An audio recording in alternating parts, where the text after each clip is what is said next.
이럴 거면 왜 퇴사했냐, 병신아. 혹시 그럴 때 있나요? 내가 너무 병신 같고 한심하다고 느껴질 때.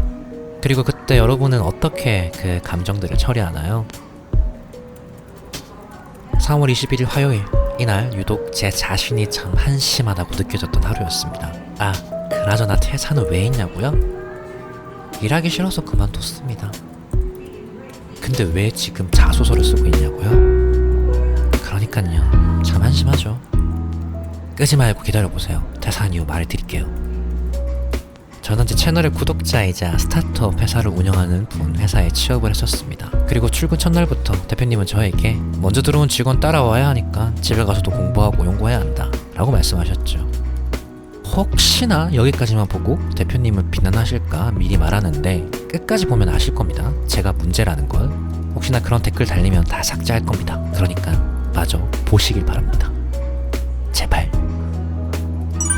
지난 2월에 메일을 받았었죠. 제품 디자인과 마케팅 직무에 끌렸고 회사 홈페이지 홍보 탭에 유튜브만 비어있어서 유튜브를 담당할 것 같아 또 끌렸습니다.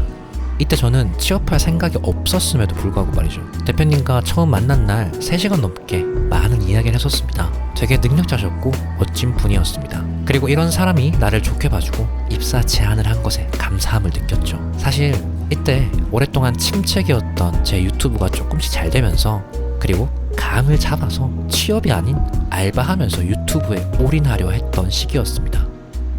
그와 함께 연체된 마이너스 통장과 돈에 대한 부담을 조금 가지고 있을 때였죠. 스타트업의 작은 회사이다 보니 주 업무 외에 다른 업무도 병행할 수 있다. 야근은 없지만 초기 멤버들 따라가려면 집에 가서도 공부가 필요할 수 있다. 이 말은 사실 대표님과 만난 첫날에 들었던 말입니다. 그리고 전 그 말을 들은 첫날 그렇게 할 수 있다는 식으로 반응했습니다. 그래도 고민은 되었기에 잠시 생각하고 입사 여부에 대한 연락을 한다고 했었죠. 오랜 시간 고민과 생각을 하고 저는 그 사실을 인지하고도 입사를 하겠다고 연락을 했습니다. 하지만 신중하지 못했습니다. 현실과 이상 사이에서 다소 감정적으로 그 결정을 내렸습니다. 그리고 주변에 같은 업계에서 일하고 성공한 친구들이 있음에도 그 누구에게도 의논하지 않고 혼자서 고민하고 결정을 내렸죠. 그렇게 4년 만에 시작한 회사 생활은 신중하지 못했던 저의 선택과 결정을 책임지기 위한 부담, 그리고 자책과 불안함으로 스트레스를 더 가중했습니다. 그래서 대표님이 첫 출근 날 그 말을 했을 때 제 개인 유튜브 생활이 위협받는다고 느꼈습니다. 근데 이게 참 웃기죠.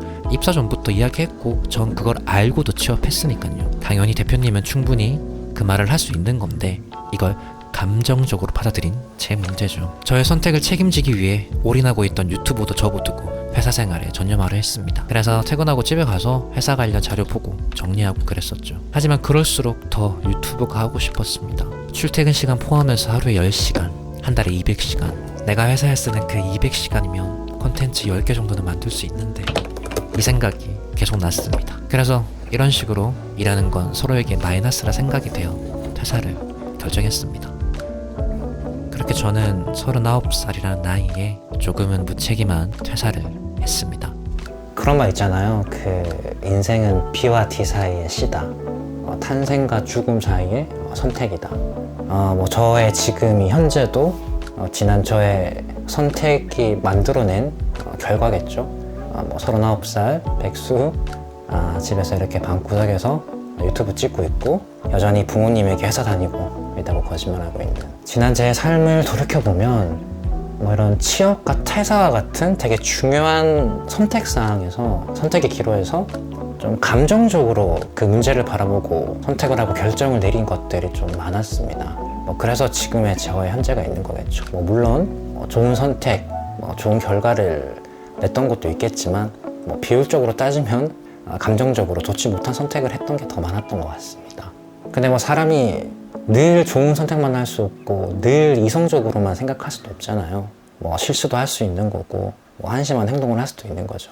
근데 이제 중요한 건 그런 잘못된 선택, 좀 한심한 선택을 하고 난 다음에 그거를 좀 되돌아보고 생각해보는 게 되게 중요한 것 같습니다. 그래야지 똑같은 실수, 똑같은 그런 감정적인 잘못된 선택하는 거를 좀 방지하고 조금 더 성장할 수 있지 않나라는 생각을 합니다. 여러분도 살면서 저와 같이 좀 한심한 좀 감정적인 그런 잘못된 선택과 결정을 내릴 수가 있을 텐데 너무 많은 자책하지 마시고 쉽진 않겠지만 한번 되돌아보고 그 나를 되게 미워하고 한심해하게 바라보는 그 감정의 나를 뚝 띄워놓고 한번 이렇게 바라봤으면 좋겠습니다. 그리고 뭐 살면서 또 많은 사람들에게 뭐 손가락질 받을 수 있고 비난받을 수 있잖아요. 뭐 제가 이렇게 또 뭐 백수나 뭐 이런 걸 로고를 끌어서 또 올리면 뭐 싫어요도 가끔 눌리고 뭐 댓글도 달립니다. 악플. 뭐 저의 현재, 뭐 저의 지난 과거와 그런 것들을 여러분이 한심하게 보든 나쁘게 보든 그게 지금 저한테 중요하진 않습니다. 저한테 중요한 건 저의 지난 뭐 경험이나 그런 시간들이 제가 이제 콘텐츠로 이제 만들어서 여러분에게 이제 어떻게 득이 되고 도움이 되냐 뭐 이 사실이 더 중요한 거기 때문에 물론 저도 사람이라 신경이 안 쓰인다면 거짓말이죠. 심지어 뭐 얼마 전에 그래서 너 자살했겠네? 뭐 이런 댓글이 달린 적이 있습니다. 그거 보고 약간 좀 욕이 좀 나가긴 했는데 크게 뭐 신경을 안 썼습니다. 뭐 그런 사람들이 실제로 뭐 제 얼굴 보고 이야기는 할 수 있겠습니까? 아무튼 자기 자신과 남을 비난하는데 너무 많은 시간을 쓰지 마시고 자기 자신을 좀 잘 보듬고 나 자신에게 기댈 수 있는 그런 자아도 많이 만드셨으면 좋겠습니다. 네, 끝까지 봐주셔서 감사하고요. 콘텐츠로 또 찾아뵙겠습니다. 저 그리고 여러분에게 기댈 수 있는 그런 채널이 되기 위해서 열심히 한번 해보겠습니다. 되게 퇴사했으니까 제 시간이 또 많아졌으니 열심히 그리고 잘 해봐야죠. 감사합니다.